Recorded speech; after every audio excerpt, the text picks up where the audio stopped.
So today's session and topic, we are going to be considering how the Northwest colleagues are leading the charge on prevention and the wider determinants of health and well-being.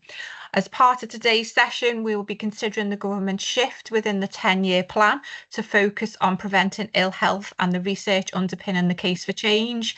We'll hear from Northwest colleagues who are leading the charge on prevention and the wider determinants of health through the Marmot Communities Altogether Fair programme, and we'll explore how PCH's new future prevention programme can support local authorities and their partners to take a targeted approach to prevention for adult social care. So in terms of today's speakers, we're really pleased to welcome Sarah Arnold from the King's Fund, who will be providing a national perspective. We've got Professor Matthew Ashton, who's the Director of Public Health for Liverpool, and also Simon Williams and Darius Ansari. So what we will do is the speakers will be introducing themselves as they have their sessions. So our first speaker today is Sarah Arnold. So I'll hand over to Sarah to introduce herself and take forward her presentation. Thank you. Hi everyone. My name's Sarah Arnold. I work for the King's Fund, which is a charity working to improve health and care through research and analysis, as well as through leadership and organisational development, and it's been around for quite a few years.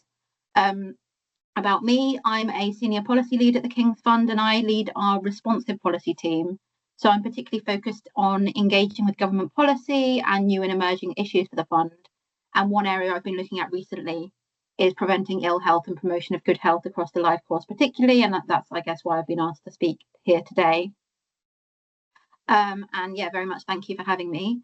So about the talk, I'm going to give kind of a national picture and context. So I'll be talking through the policy journey of the current government, where we're at a national level with preventing ill health. So I'll talk about the 10-year plan, about the government's health mission and what else is going on, as well as talking about some of the challenges and opportunities at a national level, although being really conscious that a lot of change doesn't actually happen at a national level, it happens at a local level. But I think other speakers are going to focus on that in particular.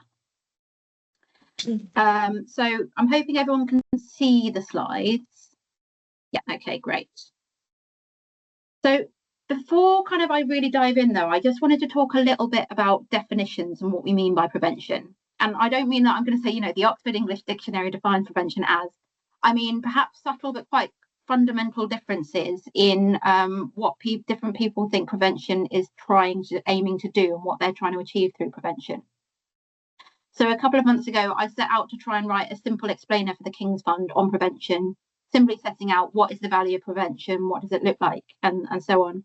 And I found that when I was doing background research and talking to different people in the NHS and in local government, people were sometimes talking about very different things, and it kind of felt sometimes that people were talking a little bit at cross purposes.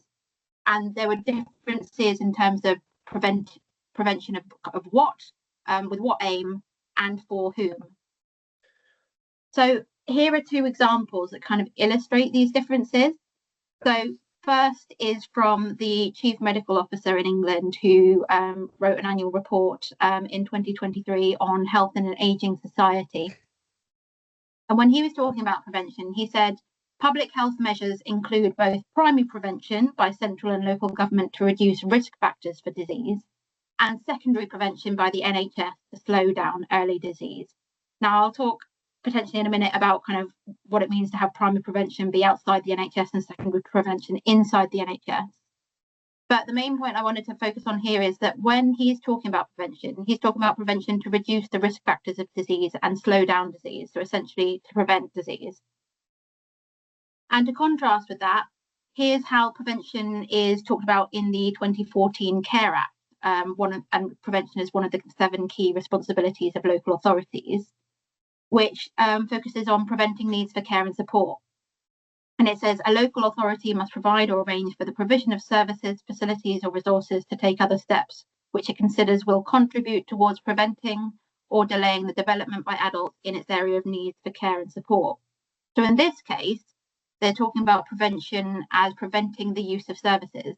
Now, I'm not trying to say that those in the NHS don't want to prevent the use of services when they're talking about prevention, or that those in local authorities don't want to promote better health and well-being. I don't think it's that divide, but it's an example about how different people can talk about prevention with different aims, and that can lead to quite different conclusions in terms of what you might do. Now, this might seem like merely a definitional point, and it might not really matter. And actually, when I was talking to people, some people did really feel that it didn't matter, but some people really did.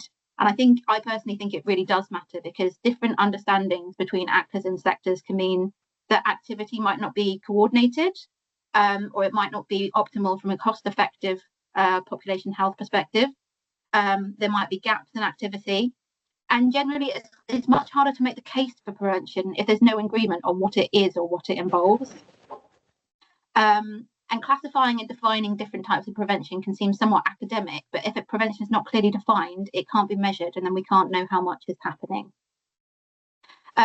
Also, when talking to people, they were also telling me that sometimes kind of the purpose of what they're doing with prevention has changed over time. So they might be asked to do prevention for one purpose in one case, and then a year later be asked to do it for another case, and that can cause quite a lot of confusion as well. So I'm going to talk now a little bit about the wider context and why do we need to prevent ill health. And I'm going to primarily focus here on prevention in the broader sense of kind of preventing ill health in particular. And I'll talk about the arguments from both a health perspective and the wider impacts on society, the economy, and the sustainability of public finances. And I'm sure many of you will be familiar with these statistics and arguments, but I think for the purposes of today, it would be good to start from the same page. And also, I find sometimes having a reminder about why we do things is helpful. So firstly, and most starkly, health has deteriorated over the last few years in England and the UK. Healthy life expectancy and also life expectancy has stalled. People cannot expect to live as long or live as many years in good health than previously. And trends were stagnating or declining prior to COVID and have not recovered since. A growing number of people are living in ill health. So this graph here shows, sorry, it's a little bit hard to read, but it shows trends in healthy life expectancy, which have been declining since around 2017 to 2019. And in fact, one thing that I always find that's really stark to me when I look at this chart and statistics like it is that healthy life expectancy is less than the state pension age for both males and females. And then improvement in UK mortality rates, from which life expectancy is derived, has also slowed significantly in the 2010s, more than in many other international peers. And there's a real persistent gap between UK mortality rate and peers. So I think that shows there is potential for improvement because we are actually an outlier. And a particular concern with mortality rates that's kind of more of a recent development is that young and middle-aged adults have experienced little to no improvement in mortality over the previous decade.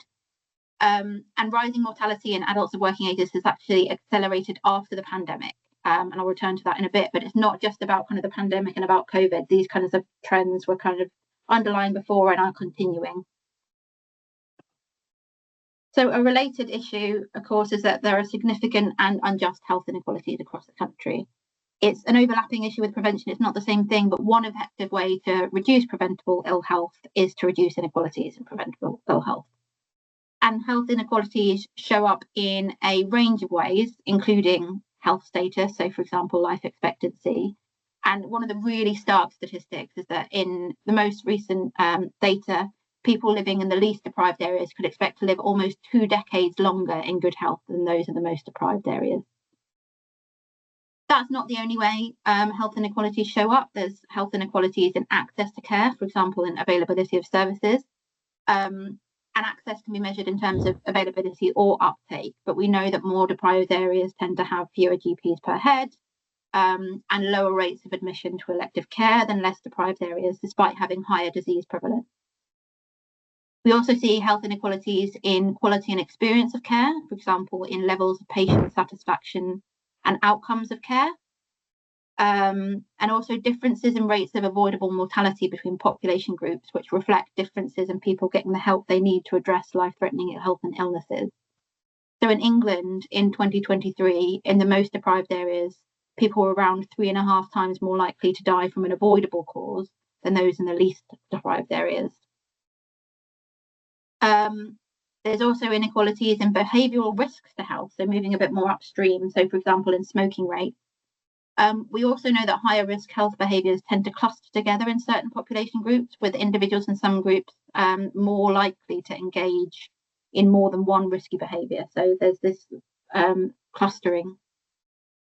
And finally, we also see inequalities in the wider determinants of health, for example, quality of housing, education and work. So to take unemployment, for example, unemployment's associated with lower life expectancy, with poorer physical and mental health, and that's both for unemployed individuals and their households. And that's why the health system alone cannot tackle ill health. There needs to be a truly cross-sectoral approach. There's also an important link, and I think we should obviously care about health for health's sake, but there is an important link between health and the economy, and that works in both directions. So we have rising numbers of people, including children, experiencing poverty. And one particularly notable trend in recent years is that the number of people not in the workforce due to long-term sickness has been rising. And that's consistent with the trend I was talking about earlier about kind of higher ill health among the working age population. So the number of those who are economically inactive due to ill health has been consistently over 2.5 million in the working age population for several years. And this graph shows the number of people economically inactive due to ill health. It's currently at around 2.8 million, and that's equivalent to around 1 in 14 of the working age population. And on this, the UK is the only G7 economy not to have returned to pre-pandemic levels. So it was a trend that increased during the pandemic, but we have not got back to pre-pandemic. So getting people back into work is a key focus of this government. And so there is, and I'll talk a bit more about policy in a bit, but there is a white paper on Get Britain Working, and there's a review currently underway led by Sir Charlie Mayfield, looking at a series of health and growth accelerators aiming to boost health and support people into work across local areas. So there is some coordinated action on this happening, but it's not having a huge impact as yet. And then finally, another one of the impacts of deteriorating health, I think, is on the public finances. And at an annual conference at the King's Fund last year, Richard Hughes, who's, I don't know if people are familiar, he's the chair of the Office for Budget Responsibility, which is the government's fiscal watchdog, presented some sobering projections on kind of the state of public finances, and concluded that current trends in both spending and health suggest that on current trajectories, basically health spending is unsustainable. So the graphs, again, sorry, they're a little bit hard to see. The bottom right one, though, basically shows the OBR's central estimate, the pathway of government spending, which says that basically without any change, total government spending will rise from around 46% of GDP to around 60% in 50 years' time, which is a staggeringly large amount of money.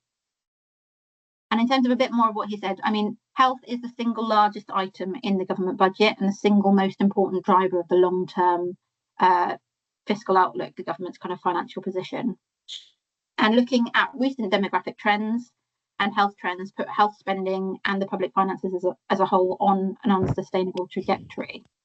And in order to reverse that over the next 50 years, there's going to need to be action on both the supply and the demand side of healthcare. And that's a very techie economics way of saying one of the things we need to do is basically make people healthier and improve the health of the population so that they don't need to use as many healthcare services. And that can not only reduce healthcare demand, but it can also bring wider fiscal benefits through higher tax revenues from people more able to work and lower welfare costs for people less needing to access welfare. Really, to put simply, without changing our trajectory, at some point we will face an impossible choice between either committing to health spending rising inexorably or to accept poorer quality care and deeper health inequalities, which feels quite unacceptable. So with all that said, what is the national policy context? And I'm going to particularly focus on this new, I mean, relatively new at this point, slightly over 1 year in, current government and what they're doing about all this. So in terms of the story of this government and where they're at with this, starting off prior to the election, the kind of the manifesto and kind of the policy suggestions prior to election were really ambitious on this agenda. The government was talking, well, the Labour Party at the time were talking about a mission-led government and a prevention-first revolution. And they had a really ambitious vision, a cross-government mission to create good health in the broadest sense, looking at secure jobs, fair pay, adequate housing, safe streets, and the time and affordable facilities to exercise, that kind of thing. Then, once they were elected, the government came in on day one with a bold and emotive message of a broken NHS. They kind of commissioned a diagnosis of the state of the health of the nation, the Darzi Review, and then a year on, in July 2025, they published their treatment plan, a 10-year plan for England. And this was all launched under quite an existential message. There was a need for reform to save the NHS. Of course, this has not been the only things going on.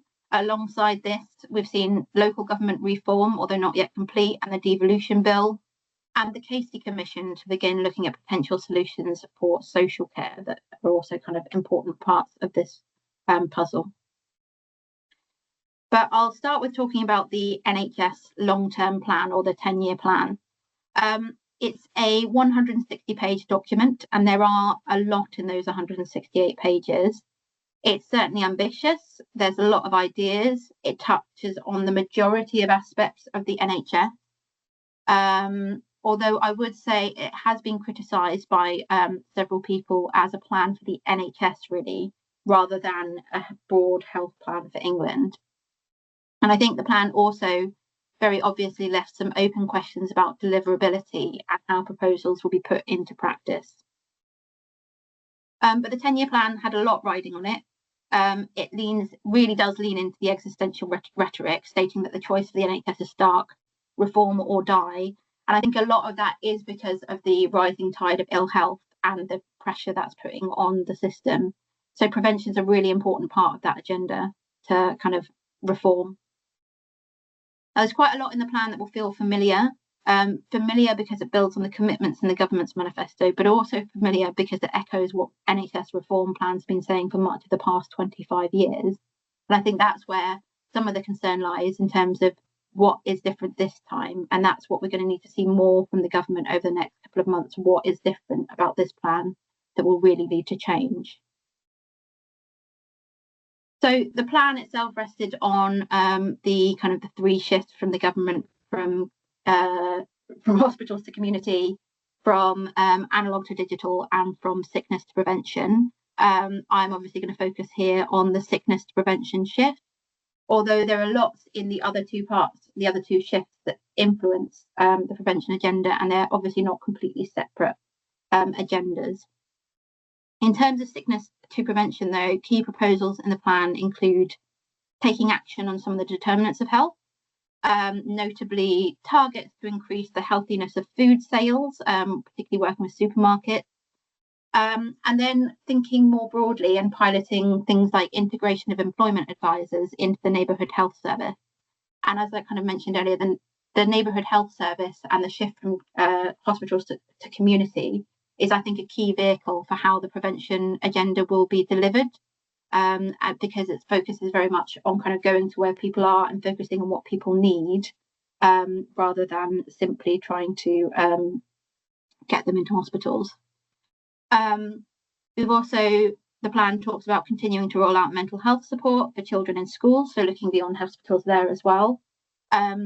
Integrated care boards are to develop population health improvement plans with local partners and through health and wellbeing boards, which are due to stay. The plan talked about testing new delivery models for secondary prevention through the neighbourhood health service as well. And then in the long run, there's also a plan to create a new genomic population health service to enable early identification and intervention for individuals at high risk of developing common diseases. And in terms of a timeline, this is sort of what it looks like. I've obviously simplified quite massively here. There's some front loading on the development of plans for some of the social determinants. along with the development of a modern service framework for CVD, preventable disease, and hopefully that will involve thinking about the full pathway. In the medium term, I think the focus primarily is on neighbourhood health and seeing how local areas can pilot and spread new ways to encourage uptake and screening of early disease detection programmes and that kind of secondary prevention agenda. And then in the long run, there is this big idea of the Genomics Population Health Service but that's going to be in 10 years' time. So I think we're quite a long way off that. So in terms of what does it mean, and I guess I'll talk a little bit about our analysis of the plan at the King's Fund, particularly on the prevention agenda. The plan puts a renewed focus on secondary prevention that is welcome, but I think there's still much further to go on ambitions for a healthier nation and on primary prevention and the wider determinants of ill health. So there's lots to welcome, including lung cancer screening and prevention accelerators for cardiovascular disease and diabetes. And there is some things to welcome on the primary prevention side, such as mandatory targets for retailers to improve food healthiness. And of course, the tobacco and vapes bill still going through Parliament. And wider measures aimed at creating the healthiest generation of children in particular are also encouraging, including better access to dental care, obesity and mental health support. And it's welcome to see children and young people being an early focus of the neighbourhood health service. The commitment to expand the Start for Life programme is also particularly positive. But I think there's many places where the plan lacks detail and ambition. One obvious area, for example, is the plan does not propose minimum unit pricing on alcohol, which has been long recommended by public health bodies. And there's also less said on air pollution than many were expecting, given the government had previously talked about a new Clean Air Act. Disappointingly, there's also no commitment to a significant increase in preventive spending, despite it being well known that spending on prevention represents good value for money. And I think adding to that urgency, we're already seeing some squeeze on scarce prevention budgets, in large part because local areas are under a huge amount of pressure. So we've seen public health practitioners reporting that local NHS systems facing budget crises are cutting tobacco control programmes. And that's a decision that will likely cost more down the line. NHS leaders are also telling us they are seriously concerned about a lack of investment in local government-funded public health services, such as school nurses and health visitors, although there is a plan in some cases to expand slightly. And at the same time, they're being forced to make tough decisions, as many of you will know will be making those decisions, to cut services to support people with smoking or alcohol cessation. And once services are dismantled, rebuilding them is really slow and costly. So it's not really a tap that you can turn on and off without long-term damage. So that's a real area of concern. And I think generally, while there's some cross-sectoral action and the plan highlights some of those that are already underway, there are a few signs of the really broad role of other government departments beyond health in preventive health, when really we know that's where the policy that drives our health really sits. So I think the particular concern from the King's Fund, at least, is that the government came to power promising a prevention revolution and to halve the gap between healthy life expectancy between richest and poorest areas in 10 years, which is really a very welcome ambition. But 1 year on, the rhetoric has not really been matched by reality. The first signal of a diluted ambition was in the plan for change, where the health ambition was scaled back to building an NHS fit for the future rather than a wider health ambition. And there was a little bit of a failure to join the dots between, for example, kickstarting economic growth and the burgeoning working age health challenge. And we know, of course, that good health isn't built in hospitals. It's built more widely through good living conditions, adequate income, secure housing, and so on. And by signalling in opposition that health will be a cross-government mission, that was really positive. And now in office, it feels a bit more like the health mission is missing in action. We've also seen news that the government's mission delivery unit's been scrapped, which is suggesting that its commitment to mission-driven government is a little bit in jeopardy. I feel like I'm being a bit negative here, and sorry for that. I will try and turn that around in a minute. But I think this is why, this is how the prevention chapter in the 10-year plan ends. It says, in 10 years' time, we'll have transformed the nation's health. We will have, which is obviously very positive, but we will have restarted progress on longevity, healthy life expectancy, and made progress through prevention on the biggest killers. And we will have begun narrowing the wide and widening health inequalities that unjustly divide our country. And of course, these are worthy goals, but it still feels significantly short of the original ambition, and to only begin to narrow health inequalities by the end of 10 years really feels quite weak compared to the original ambition. I have also since heard Karen Smith, MP, who's a Minister of State for Health, reiterate the ambition to halve healthy life expectancy, but it still feels that at a national level, the levers are not quite there to get to that point. So where next? What needs to happen to bring about the prevention revolution that was originally kind of envisaged? I'd just like to start this final section by talking a little bit more about the problem, because it's not just this government that has seemed to really not to translate the rhetoric and enthusiasm for prevention into comprehensive action. It's been an issue of successive governments. This has been an ambition for years. In terms of why there's not more action on prevention at a national level, I think one issue is a lack of clarity and transparency as to what we mean by prevention, which is where I started this presentation.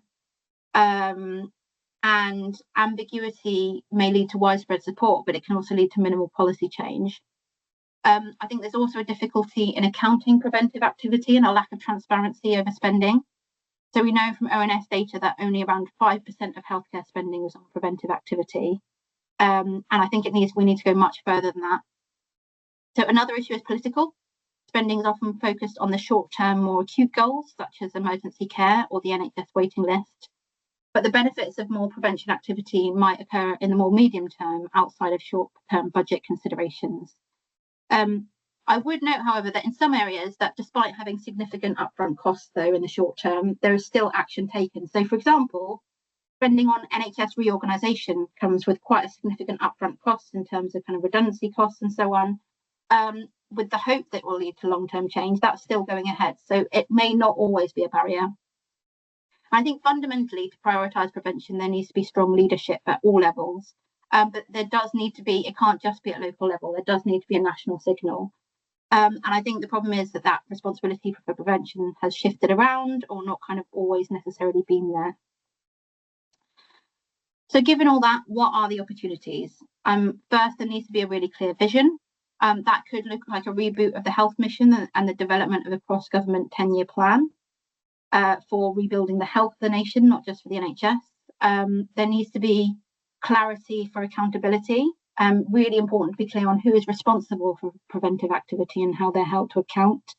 And I think that's a particular concern at the moment, given all the reshaping happening at both national and local level. Third is funding, again, an issue at a national and local level. And I think it's really notable that between the comprehensive spending review and the 10-year plan, there's clear funding earmarked for 2 of the 3 shifts. Hospital to community was backed by a commitment to increase the proportion of funding going to community. Digital was backed by a £10 billion digital fund. Prevention hasn't really had that. Fourth is scaling best practice. A lot of the things are there. We know what works in prevention. We know some of the really fundamental building blocks and how to make that happen. The problem is that it doesn't always scale up. And every time I've heard Wes Streeting speak in the last few months, he's repeated the phrase, the NHS has more pilots than British Airways. And I think particularly in prevention, there's a huge number of evidence-based tools. We just need to spread them. And of course, it's not just the national picture. Beyond setting up the enablers like funding and accountability mechanisms, and some of the national policy levers that do need to happen at a national level, like fiscal levers and taxing, need the skills and local leadership and local organisational structures that will actually deliver the change, which I'm sure our other speakers will be talking about. But I'd like to end on a more positive note. Firstly, the fact that prevention is so front and centre of the agenda, even if it's not necessarily translating into action as yet, is a real opportunity still, I think. And second, that with concerted effort, change really is possible. So this graph shows preventable mortality from cardiovascular disease over the last decade, and there was a real fall in the 2000s. So it is possible to make concerted progress on preventable diseases. It has happened, and that gives me hope. So thank you. Okay. Thank you so much, Sarah. We'll be taking questions at the end. So at this point, I'll hand over to our next speaker to introduce themselves, which is Professor Matthew Ashton, who is the Director of Public Health at Liverpool.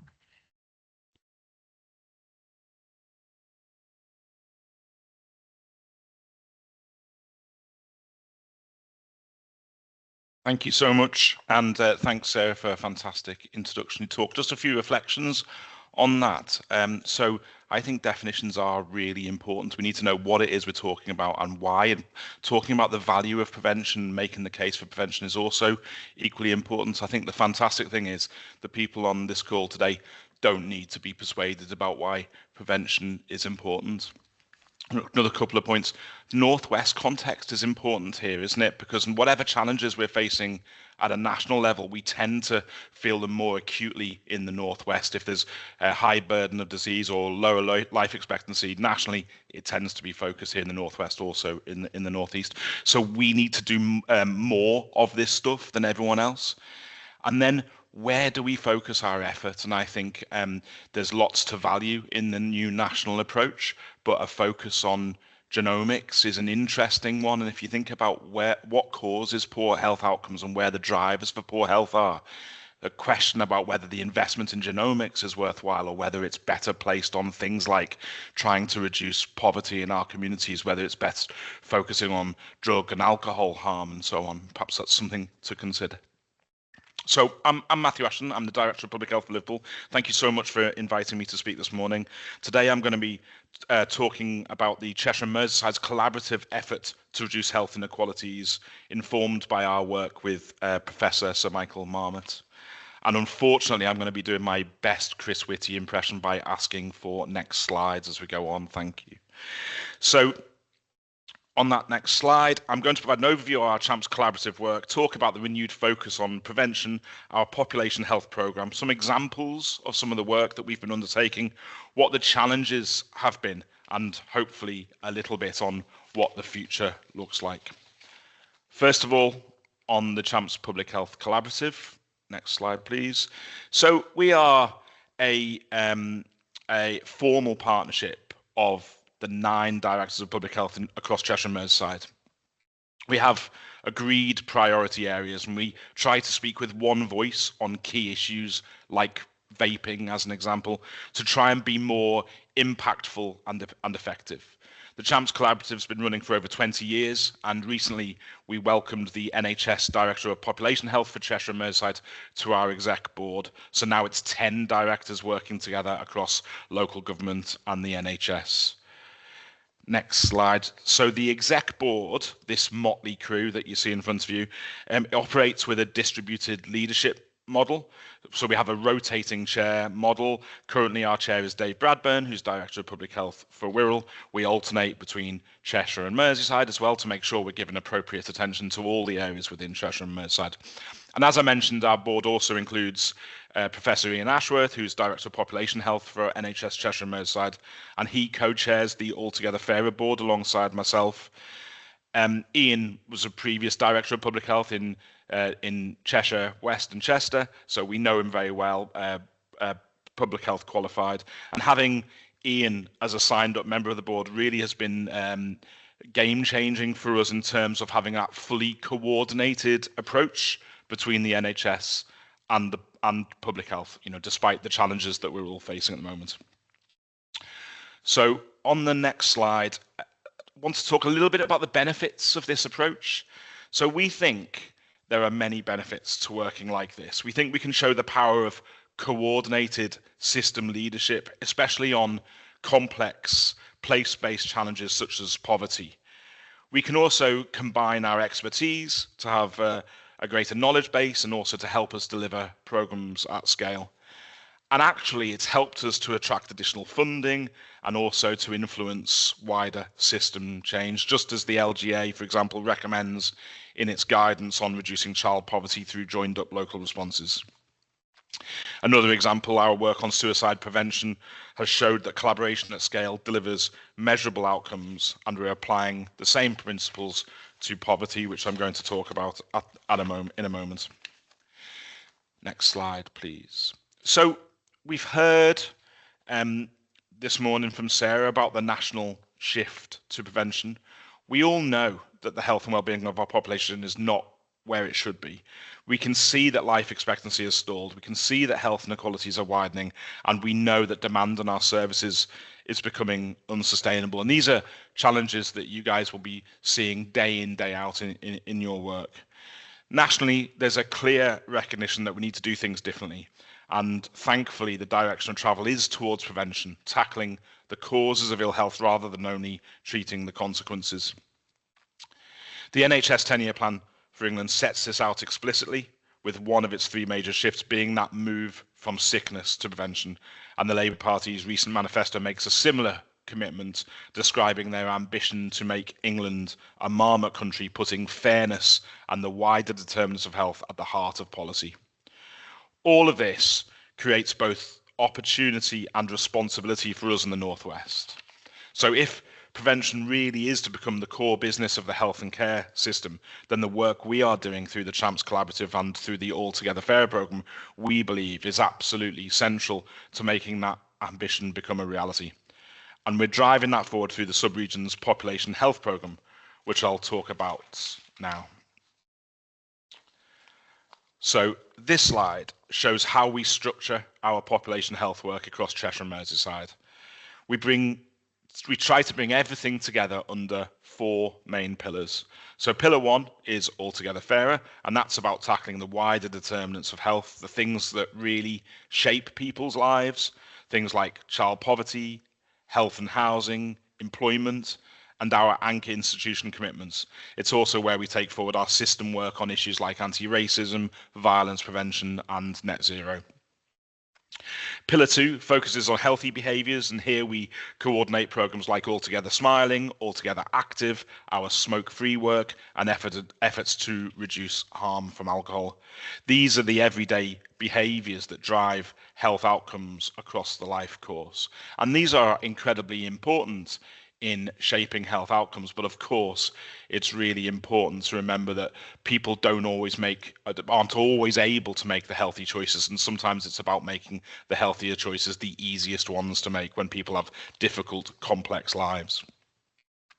Pillar 3 is about tackling healthcare inequalities, and this pillar is aligned with the Core 20+5 approach, which is a key programme within the NHS. So we're focused on cardiovascular disease prevention, maternity, mental illness, respiratory disease, and cancer. And importantly, we have a strong emphasis on children and young people, looking at conditions like asthma, diabetes, oral health, and obesity. And then finally, Pillar 4 covers screening, immunisations, and health protection.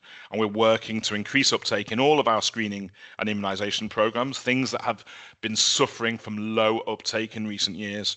We're supporting the clinical response to outbreaks and moving towards ambitions like eliminating cervical cancer by 2040.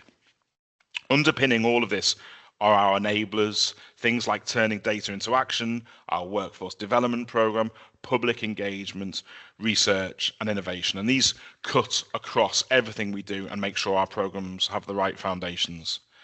So together we think these four pillars give us a comprehensive programme, one that spans from the wider determinants right the way through to health protection, and that's what makes it possible to have a truly joined up approach to prevention across our systems. Of course, what I should say is this is work that our local public health teams are and should be doing anyway, but it's the system approach that allows us to be more joined up, more effective, more impactful. So next, I'm just going to pull out some examples of this work, starting with the Altogether Fairer programme.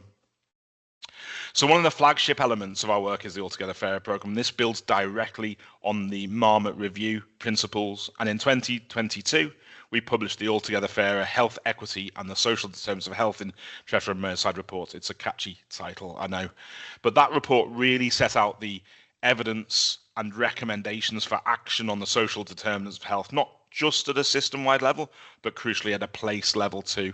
And it provides a roadmap for how we can work together to reduce health inequalities in practice. And so by becoming a recognised Marmot community, our system has shown its commitment to tackling the root causes of ill health, things like poverty, employment, housing, and discrimination. We've committed to addressing these issues collaboratively under the banner of Altogether Fairer, and the aim of that programme really is quite simple but hopefully powerful: to improve population health by reducing the unfair and avoidable gaps in health outcomes between our communities. And that means focusing on social determinants, supporting local action, and working together as a whole system. So we have a Cheshire and Merseyside wide approach to the Marmot principles, but we also have a place-based approach in that each local authority will have a Marmot programme, usually led by the Director of Public Health, with its own identified actions and priorities. And we monitor progress through the beacon indicator set, which gives us a way of tracking change across the 8 Marmot principles, and of course holding ourselves to account for progress. And in short, Altogether Fairer really is how we bring that Marmot agenda to life across Cheshire and Merseyside, how we turn principles into action. And so one of those aspects is our work on child and family poverty, which I'm going to talk about now. So as part of the Altogether Fairer programme, CHAMP's directors agreed that tackling child and family poverty was a moral and strategic priority. The evidence is really stark on this, and the evidence base is growing about what the effective interventions are around child and family poverty. So we knew that in order to drive this agenda forward, we really needed to help ourselves, but the system better understand the drivers and the impact across our patch.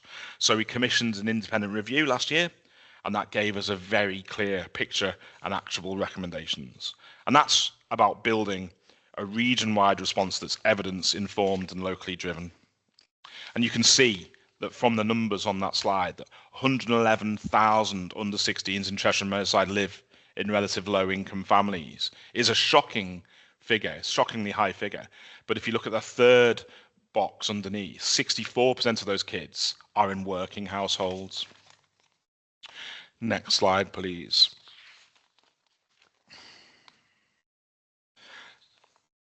So this slide shows how we structure our population health work across Cheshire and Merseyside. We bring together, excuse me, I'm just losing my notes, let me just check. Yeah, sorry, so this is our framework for action, apologies. So to tackle this, we've developed and signed up to a framework for action which operates across 3 pillars. So that's maximising household income, supporting children, young people and families, and building inclusive places. And we know that system leadership and advocacy is also key. So last year we signed a joint statement with partners, including the NHS, the voluntary sector, and crucially directors of children's services, to say that we want to see no child in Cheshire and Merseyside living in poverty. Next slide, please. Thank you. So next, I want to talk briefly about our Altogether Smoke-Free programme. Smoking remains the biggest single cause of preventable illness and death. Here in Cheshire and Merseyside, around 1 in 10 adults still smoke. That's more than 10% of our population. It's a stark reminder that while we've made progress, there's still a long way to go. And I think you have to look at both the past and the future to drive change. So actually in Liverpool, it wasn't long ago that 22% of our population were smokers. Recently it was 17%. We're now down to 12%. So we are seeing significant progress in that area, but there's still a lot more to do. And that's why we've launched the Altogether Smoke-Free programme, a £5.2 million in 3-year investment led by Ian Ashworth and by Dr. Sarah McNulty. It's the largest regional programme of its kind, and it shows the scale of our ambition to make smoking history for everyone. This slide, next slide, thank you. As you'll see here, the programme isn't just about treatment services, it's a whole systems effort. So we're combining advocacy and policy influence with behaviour change programmes, a dedicated website, community engagement, and work to tackle illicit tobacco and vape products. We're also creating more smoke-free sites so that people see and experience healthier environments in their daily lives and therefore want to drive change themselves. And by bringing all these strands together, we're working towards a bold but achievable ambition, a future hopefully where no child grows up thinking smoking is normal and where every smoker has the support they need to help them quit. Next slide, please.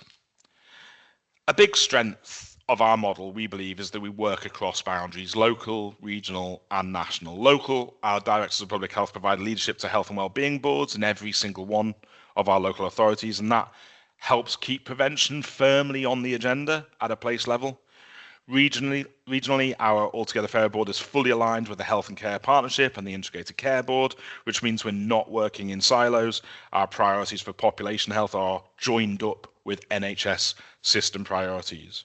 We also have really strong partnerships with the voluntary sector and with academia, which brings in additional expertise, innovation, and reach into our communities. And then nationally, we're plugged into the Association of Directors of Public Health. I'm a board member on ADPH, and also the Faculty of Public Health and other forums, so we can share learning and also help to shape national thinking.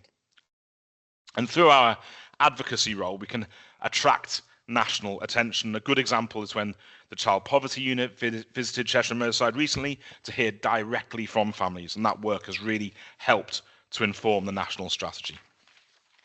So now, thinking about future opportunities. The move towards neighbourhood health really gives us some real opportunities to embed prevention at the front line and to reduce health inequalities. Firstly, we can use population health data alongside community insight to really target support where it will make the biggest impact and difference. And that means not just knowing the numbers, but listening to the lived experiences behind them. We also have the chance to use the everyday places people already go to, like pharmacies, libraries, and leisure centres, as health touchpoints. These are trusted, familiar settings that can make prevention feel so much more accessible. Expanding social prescribing and community connectors will also be key, linking people properly into the support that addresses the wider determinants of health, whether that's debt advice, housing support, or opportunities to get more active. And of course, the future will be about blending digital tools with face-to-face outreach, depending on the needs of communities, making prevention convenient and personalised, but without leaving behind those who aren't digitally connected. And finally, we can go further in harnessing the power of our anchor institutions, using our collective influence on jobs, on procurement, and on estates to create healthier environments and much more inclusive local economies. So we believe the opportunity is there to take prevention out of strategy documents and into our neighbourhoods in ways that people can actually see and feel in their daily lives. Having said that, it isn't always easy. We know there's lots of challenges and barriers to this work. Next slide, please. So, and we have to acknowledge that, because it's very, very difficult to make that system change unless we've got that full view of what's going on. And as has previously been mentioned by Sarah, firstly, there is a key challenge around funding. Prevention money is often short-term and fragmented, and that makes it hard to plan with confidence or to build sustainable programs that don't just work for a year at a time. The system also still tends to reward activity in acute care rather than prevention, and that means the financial incentives aren't yet aligned with the shift that we want to see. On top of that, there's workforce challenges, not just capacity, which is a key one, but also building the skills we need in areas like behaviour change, data and evaluation. And data itself is, of course, another barrier. Sharing and quality remaining consistent, and without good insight, it's really hard to target effectively and understand the impact or the success that you're having. Prevention also doesn't always lend itself to quick wins, although I do find this one a little bit frustrating, because you can get quick wins in prevention, and sometimes we also always talk about prevention being manana. We'll get to it in the future. Impact does take time with some things, and that can make it hard to defend investment when budgets are tight. And we also know that stigma and mistrust can limit engagement, particularly in communities that most need support. And that means you need to put more effort into those communities, which takes more time and costs more, and often isn't the way that we like to do things in the public sector, you know, a single approach for everybody. And finally, the day-to-day operational pressures of the system mean prevention often slips down the list of priorities, and that's something that directors of public health, battle constantly. How do we make sure that prevention is right at the top of the list? Next slide, please. So, as I've highlighted, there are many challenges, but we also know that change is possible. We know that we can create impact, and we know that the way we work in Cheshire and Merseyside is unique and well recognised. During a visit from Professor Chris Whitty last year, he highlighted the strength of our collaborative, and the King's Fund recently featured our model as a best practice case study on public health and population health. Since then, we've also had our model published as a case study by the LGA and the NHS Confed, and we've been published in the Municipal Journal, which highlighted our child poverty work. So, final slide for me. We've tried to pull together some secrets of success. You know, how are we doing this? Not for 1 minute suggesting everything is perfect, but we are proud of the work that we're doing. And we think a big part of that is our focus on strategic partnerships, making sure you bring the right people around the table and getting genuine buy-in from across sectors. Prevention only works if everybody is pulling in the same direction. As an example, we work closely with directors of adult social services as key allies, and that's really important because so much of our prevention links directly into adult social care demand and the wider system of support. Another lesson is around communication. We found that being able to clearly set out and articulate our priorities and our ambitions makes it easier for partners to align their efforts and know where they can focus their efforts and contribute. We also make the most of the expertise and passion in our system. One of the frustrations I often have is when people don't talk to each other and don't share the work they're doing, don't ask for input in case they feel like they're not, doing everything they need to. But we know we've got amazing people across Cheshire and Merseyside, across the Northwest, doing brilliant stuff. And part of our role in the Champs Collaborative is to connect them, amplify their work, and create the conditions for collaboration. And finally, and perhaps most importantly, we always try to come back to why we're doing this. And this is about improving people's lives. And we keep that right at the front of our mind by including the voices of lived experience of inequality. And that human perspective is really what gives us the data, gives the data and the strategy proper meaning. And it's what sustains the commitment of everyone involved. Everyone on this call today wants to make a difference for the communities we serve. The drive is not the problem. Sometimes the way in which we do it to have maximum impact is the thing that we need to think about. Thank you so much for listening. Thank you, Professor Ashton. As before, we'll hold the questions to the end. We're now going to go to our next set of speakers, which are Simon Williams and Darius Ansari. So we'll hand over to them to do an introduction to themselves and to take forward their presentation. Thank you. Great. Thanks very much for the opportunity to come and talk to you. I'm Simon Williams, Director of Social Care Improvement for Partners in Care and Health, which is the partnership between ADAS and the LGA that's there to deliver improvement for councils in the area of adult social care. Darius, do you want to just introduce yourself? Thanks, Simon. Yeah, lovely to meet you all. I'm Darius. I'm a director at Newton, where I lead on our prevention work. So very happy to be here today to talk to you about some work we've been doing with the sector. Lovely. So Darius, are you going to share the slides? Are they already embedded? I think they're embedded, my assumption. Okay, next slide then, please. I can do that for you, no problem. Lovely, thank you very much. Okay, so next slide, please. We're here to talk to you about a particular programme that we've been a journey we've been on for a bit over a year. We'll cover what it's about, what we mean by targeted prevention, and to talk about how that can help local authorities move towards that. Next slide, please. So a bit about the programme then. So this is really about why we felt we wanted to do it, which is that essentially we know that there's massive pressure on social care budgets and massive demand pressures. We also know that government is talking about the 3 shifts, but in reality, historically, it's been extremely difficult to ever do that in a sustainable, lasting way.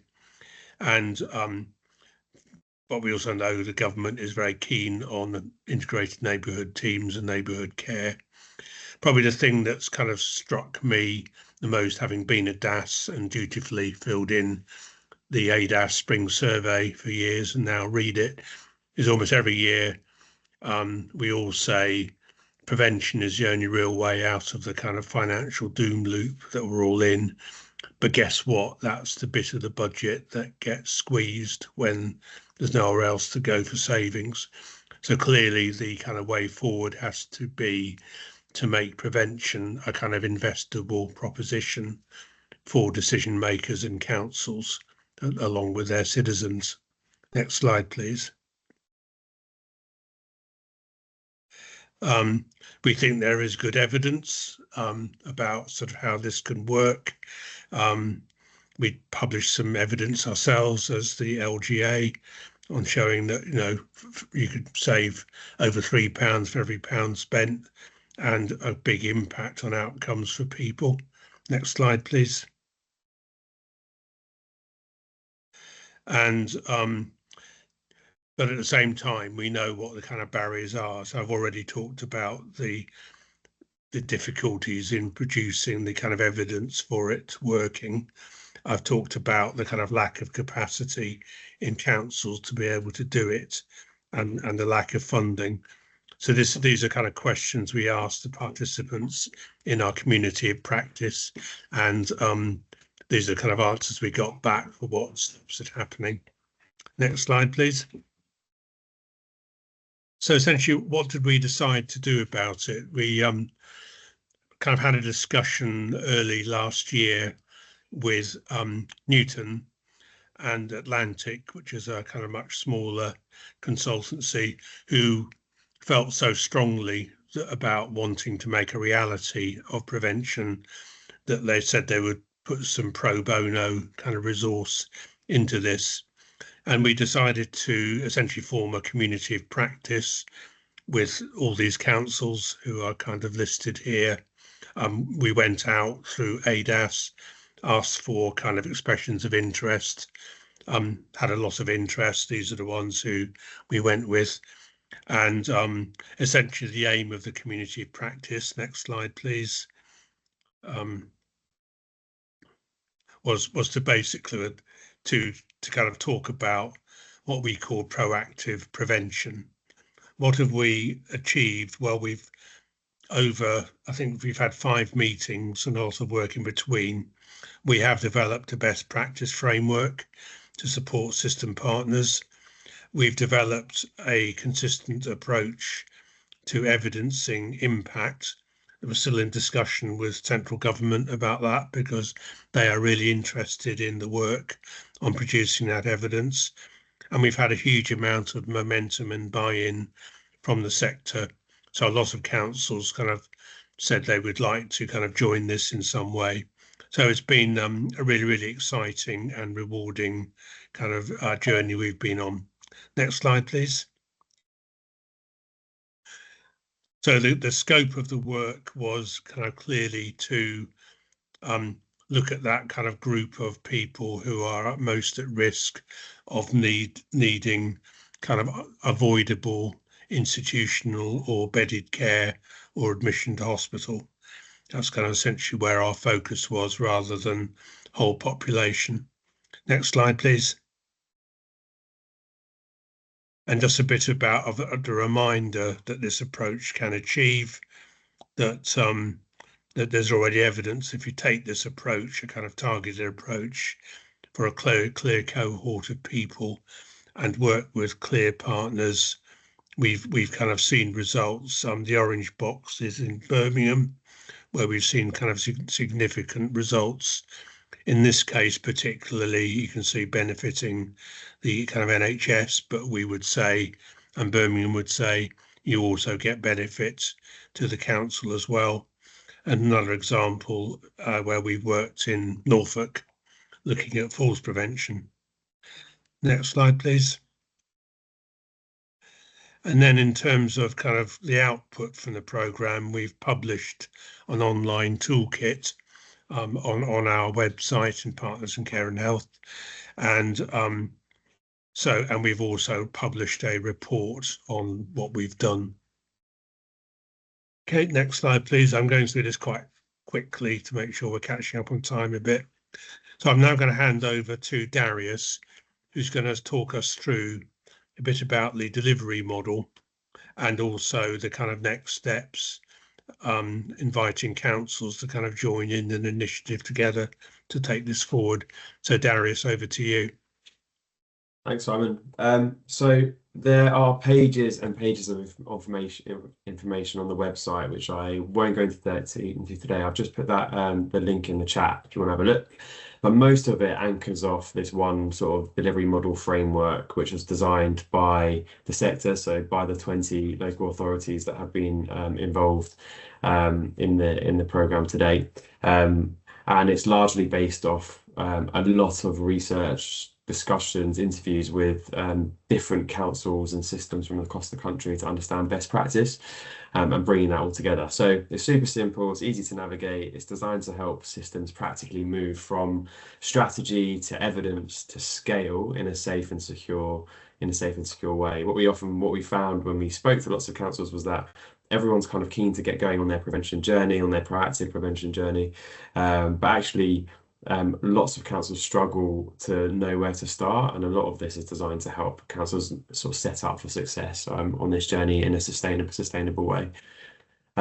So from on the left hand side, how to identify your target cohorts for proactive support and building a business case around supporting them, all the way through to how to engage with these people proactively to drive the right level of engagement and sort of resident activation, through to measuring and evidencing the impact in a robust and compelling way, and all the way through to sort of scaling the support to a much wider range of cohorts.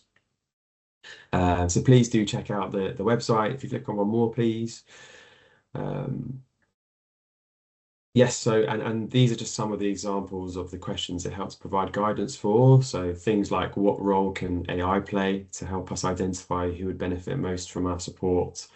And what are the, really importantly, what are the ethical considerations around using tech in this way? Through to, should we be using control groups or counterfactuals to evidence prevention? And if so, how do we actually do that practically? How do councils go about doing that? What capability do we need to have? What sort of KPIs do we need to be measuring? And is that even ethical? And then all the way through to, what's the role of co-production in designing interventions that will be most beneficial to the people in the community? And Social Care Futures as an organisation had a really strong input into the sort of the co-production guidance that went into this as well. If you click on one more, please. And here are just some of the steps the sector landed on as being the first steps to get going on their proactive prevention journey. So start small and grow outwards was one thing. So pick a cohort to support initially, and don't try and do it all at once. Pick a cohort, test and learn, prove it works, and then grow outwards. Develop a business case for supporting this cohort right at the start, and we know that this will enable you to get really clear on what impact you're trying to achieve, and therefore which KPIs you should be tracking to measure that success. It's something that many councils and systems have said they don't do, or they do quite late in the journey, and that can really be problematic if we try and set that up too late, and we find that programs often stall when that's the case. It'll also help to get the cross-system leadership backing your need to do this, which is really, really vital. And I think I heard this in the previous presentation. You know, we all know that people require holistic support, and therefore prevention can rarely be seen through the eyes of one organisation. Will likely need social care and health and the community working together for this to be effective, and therefore being really clear on the impact you're trying to drive and getting that business case sort of agreed upon and shared up front to get that sort of cross-system leadership backing, we found is one of the key indicators of success for programmes that have happened across the country.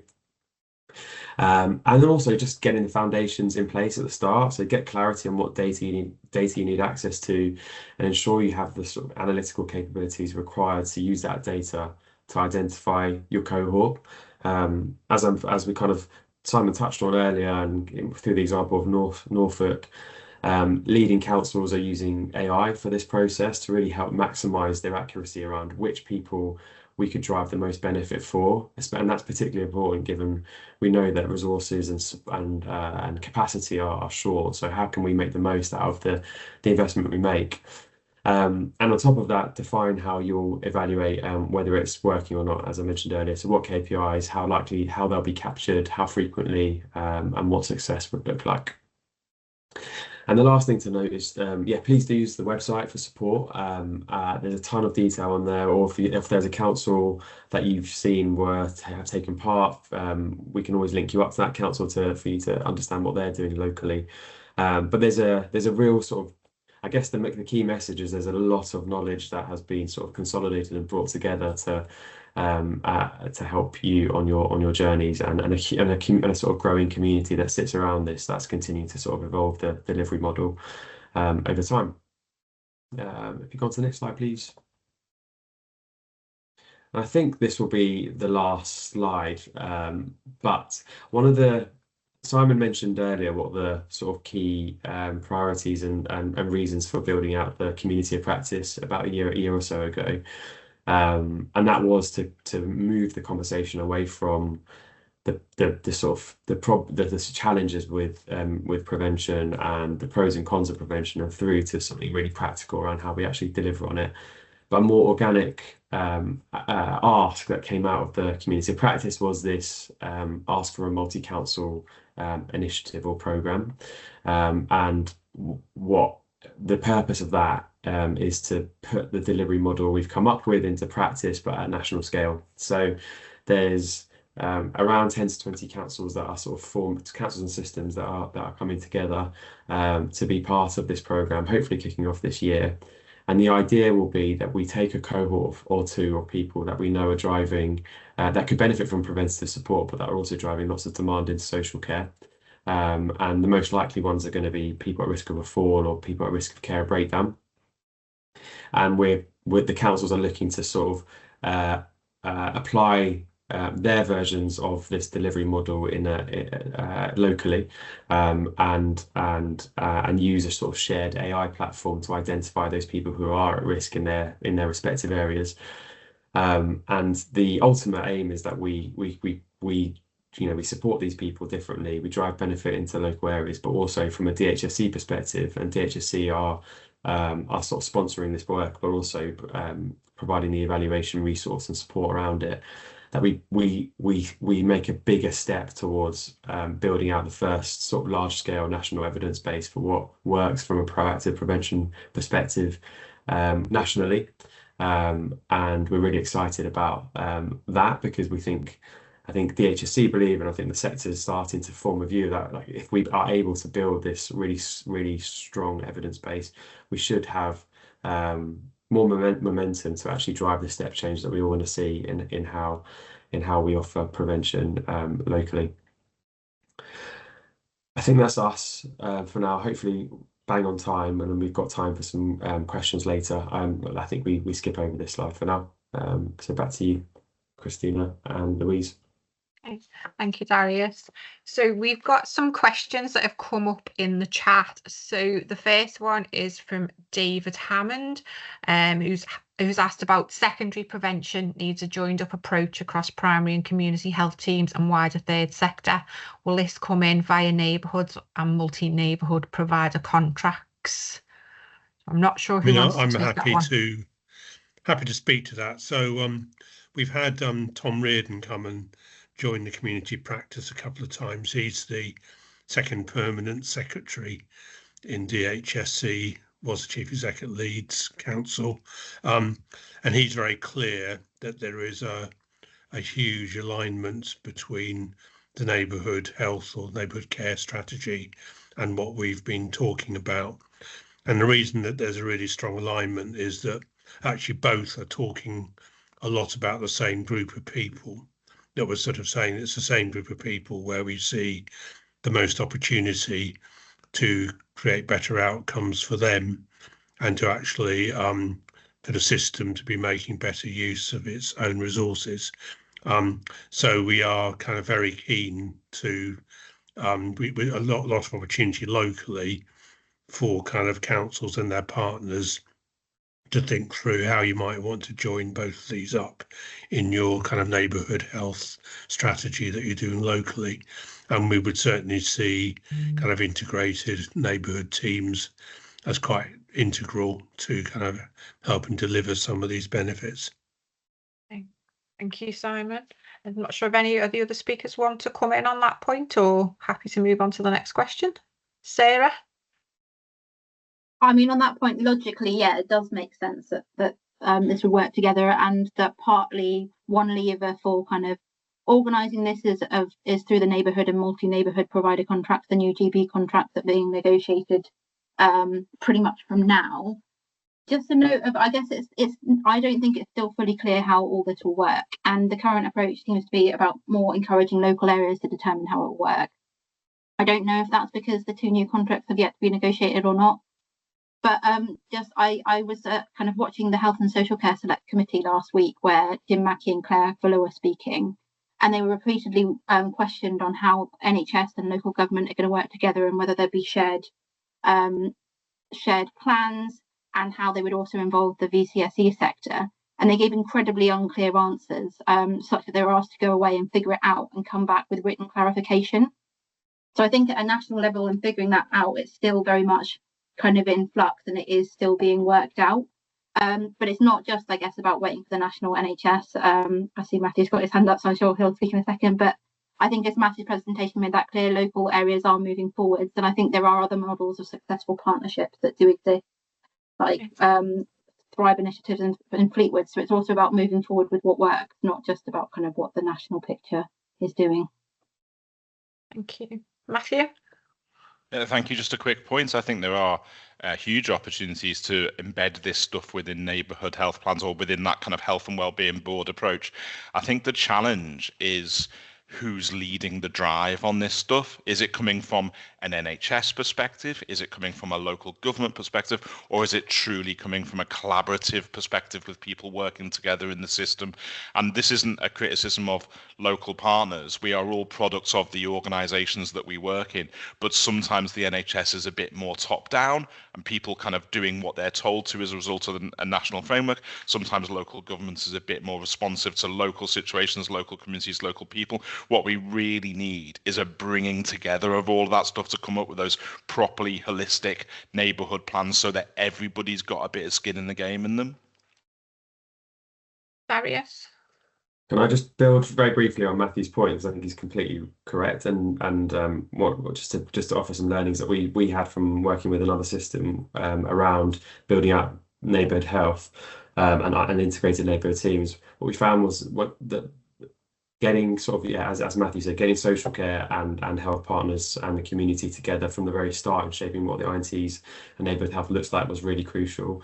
But one of the best levers to enable this was to form a view, was to pick cohorts or parts of the population that we support in that sort of proactive, preventative way via the neighbourhood health teams. Was really important to pick a cohort where there was some shared incentives. So picking supporting people where all system partners can benefit from supporting them, which sounds a bit cold, but it was really important to get all partners around the table working effectively together on the neighbourhood health agenda.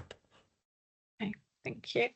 There's a comment in the chat from Dr. Moore regarding the vaping epidemic developing amongst younger people and how that needs to be appreciated and addressed. Any thoughts on that? Matthew?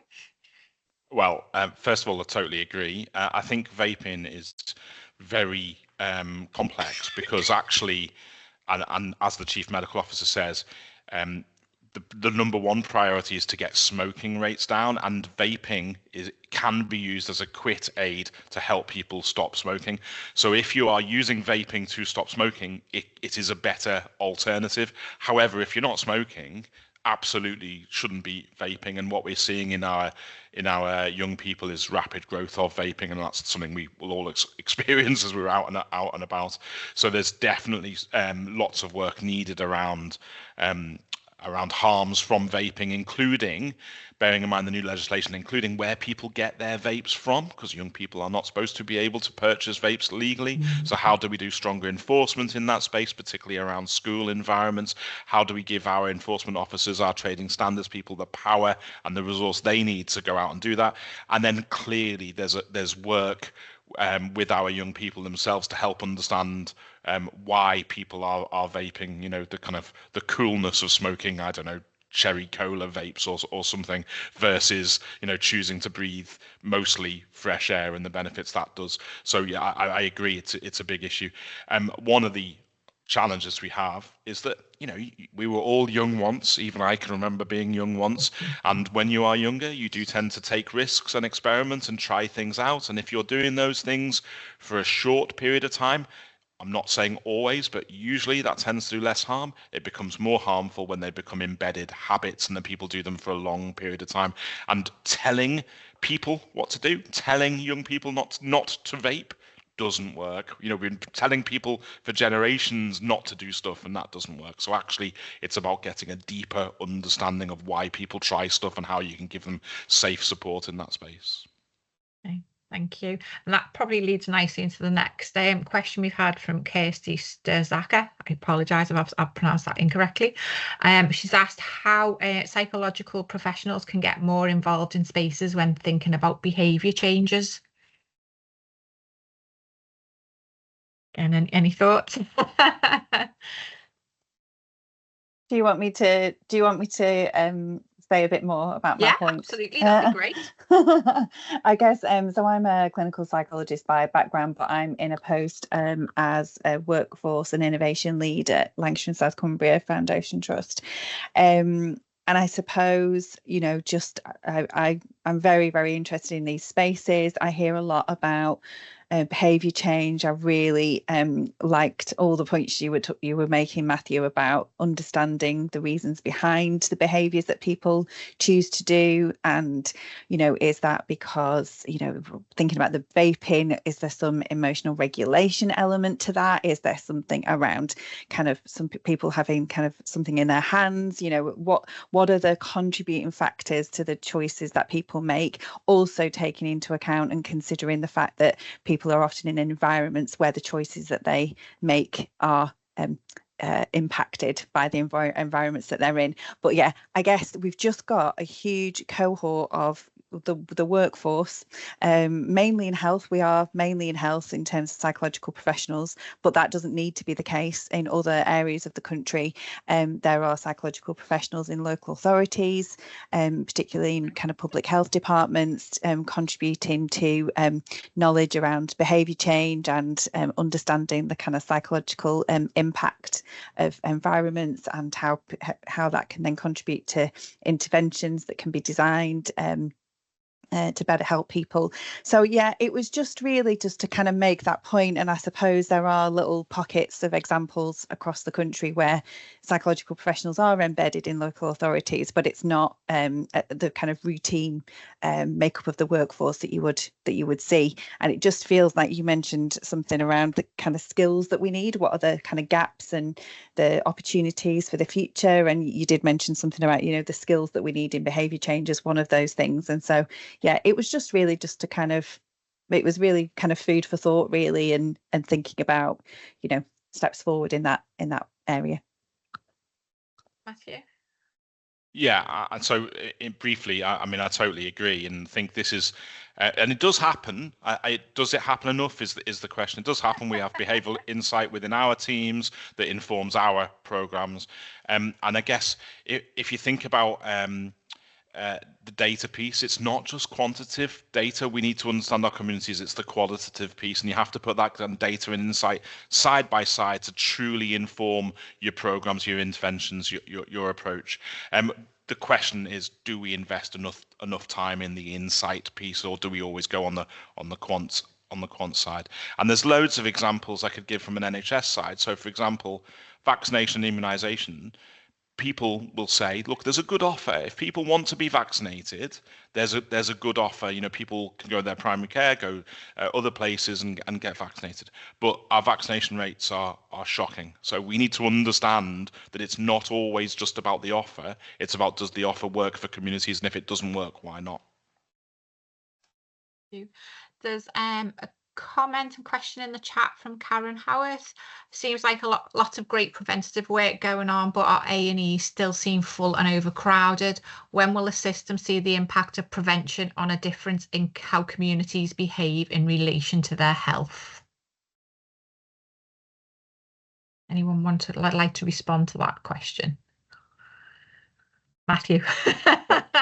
well, very simply, when we do enough of it.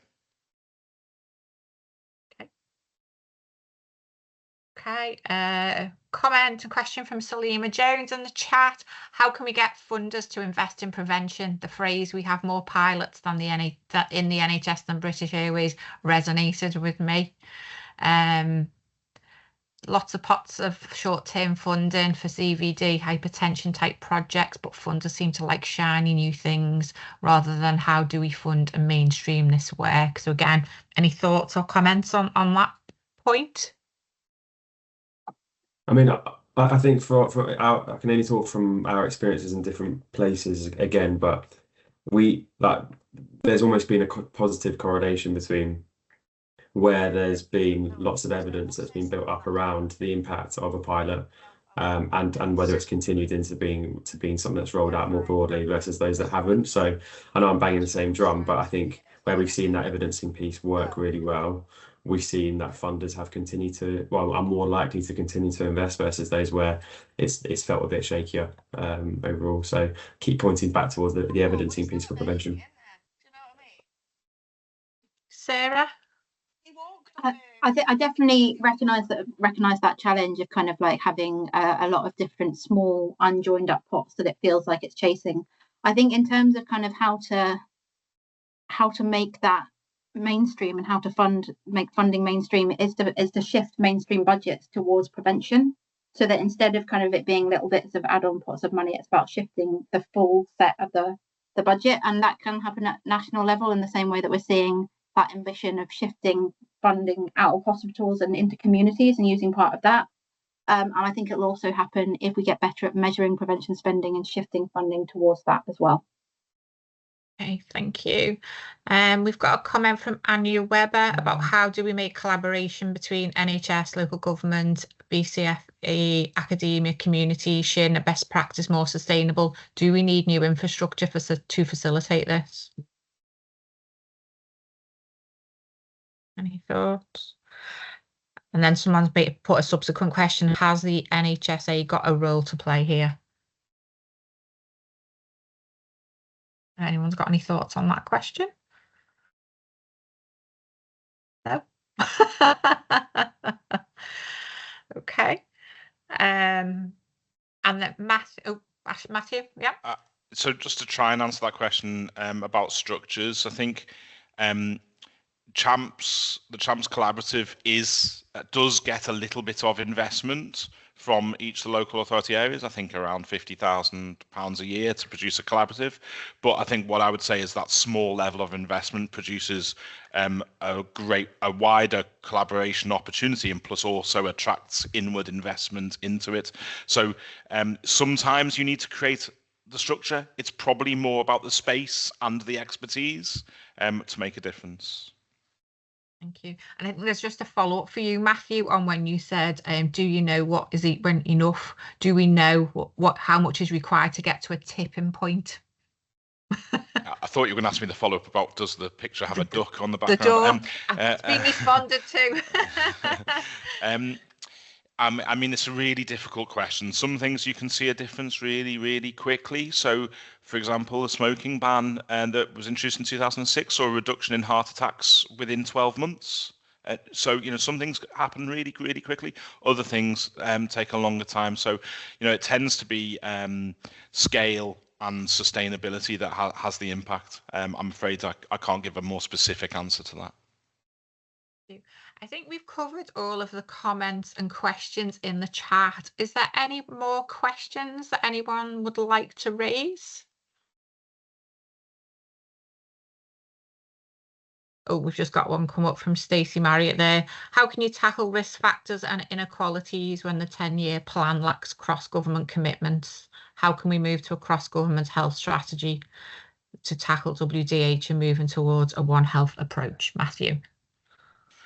Well, be the future you want to be. So I absolutely want to see national action, but in the absence of national action, for example, around alcohol minimum unit price, which Sarah mentioned before, doesn't stop us pushing ahead on that alcohol agenda and doesn't stop us strongly making the case for why this stuff is needed. So I think that's, one thing I've learned from my 20-year career in public health is don't wait. We need action nationally, of course we do, but that doesn't stop you doing that local and that sub-regional collaborative work.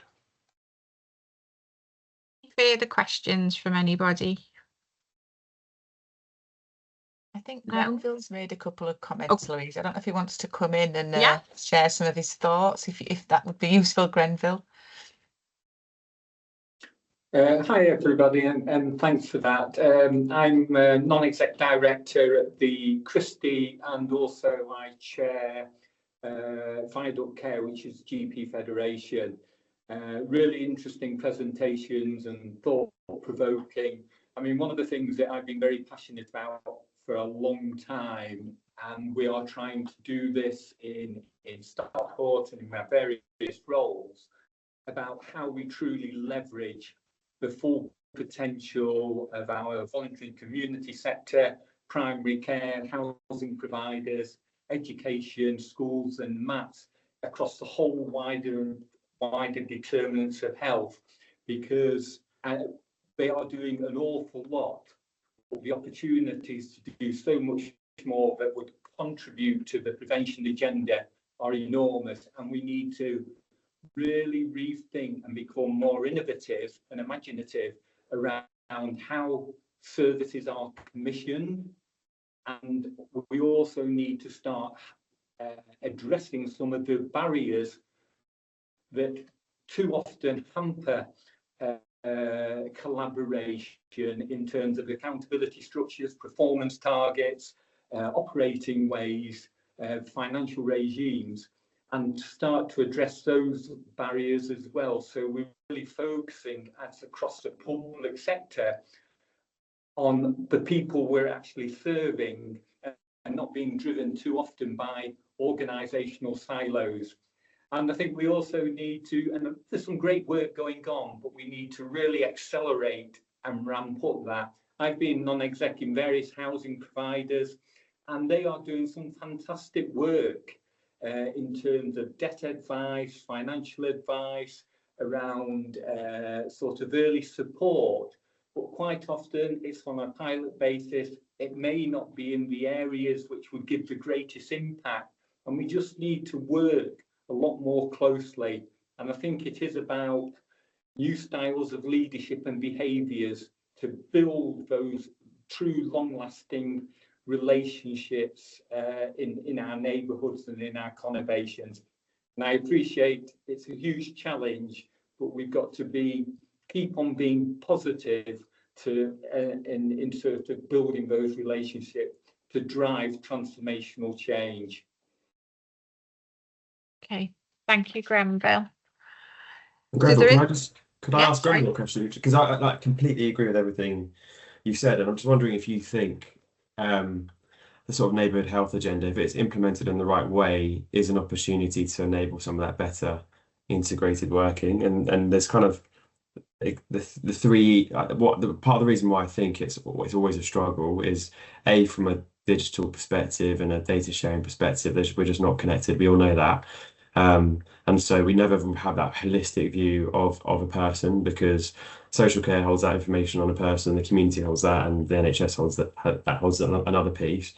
And so we're not all learning and seeing the same thing around individuals, and therefore are not able to sort of support them holistically. And then combine that with the fact that we don't have shared case management functionality, and therefore we can't actually operate in a holistic way is kind of one thing around digital infrastructure. The second thing is around governance, and I think you're right, from a system level or at a locality level, whatever the equivalent is, that governance is rarely joined up. And then the last thing is, I think, and I think that I'm quite excited about on the neighbourhood health agenda is where I've seen integrated neighbourhood teams work really well is where they've had a housing rep, for example, around the table, as well as someone from the NHS or social care and other sort of and also someone from the voluntary sector or equivalent. And I guess I'm wondering, do you feel there's an opportunity in the neighbourhood health space to act on this? Yeah, absolutely. Fantastic points there, and apologies, my camera doesn't seem to be working this morning, so that's why it's switched off. I think there's a massive opportunity, and as I mentioned in the chat, Stockporter as part of the first wave of the neighbourhood.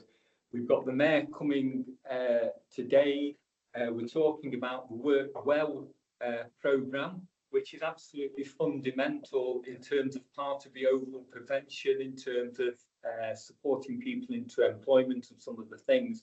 And I think there is a real opportunity around the neighbourhood health agenda. And I'll be making a comment this afternoon very briefly, but we need to get on the front foot and create that future together and build those relationships and keep on chipping away at the need for true collaboration. So I think there is a huge opportunity, but as one of the comments that was made earlier, it's about getting the right people round the table and actually getting the buy-in and that real commitment, and for us to think about the individual and not our individual organisation, the individual, the patient, the user, the housing tenant, which quite often are one and the same person to different sectors. So I think huge opportunity, and I think we need to create that future. Thanks, Grenville. So there's a comment from William around scope for wider community institutions to play a role in putting prevention front and centre of the agenda, and Salima's put some good examples there of Everton in the community. Matthew, you put your hands up. Yeah, so the answer is absolutely yes. That's the anchor institution piece, isn't it? But we should think about anchor institutions not just being about public sector organisations. It should be about all the businesses, the organisations, the enterprises that are within our local area, and they absolutely have a huge role to play. I would say this, but Everton and the community are a shining example of that within the Liverpool area. Everton and the community are fantastic. And interestingly, they've got the Marmot principles embedded within their strategy document. They're part of our Marmot partnership. So you still have to do the hearts and minds piece. You still got to do the strategic leadership piece, but getting other people to deliver on the wider determinants on the health and quality agenda will have, the more impact than us doing it by ourselves. Thank you. There's a question around the VCFE sector and access to meaningful data. Has anyone got any good examples of how these organisations been supported to overcome this barrier? I suppose that's widen the speakers as well, if anyone's got any good examples. If not, maybe share offline. Okay. Is there any further comments or questions which people feel I may not have picked up in the chat that they want to raise before we draw the session to a conclusion? Okay. I'm not seeing any hands, so on that basis I'll take it that we've finished the questions and comments coming through. So just a massive thank you to everyone for all your time, your insight and commitment to this really vital conversation. A huge thank you to the speakers for joining us today, and thank you to everyone for attending the session.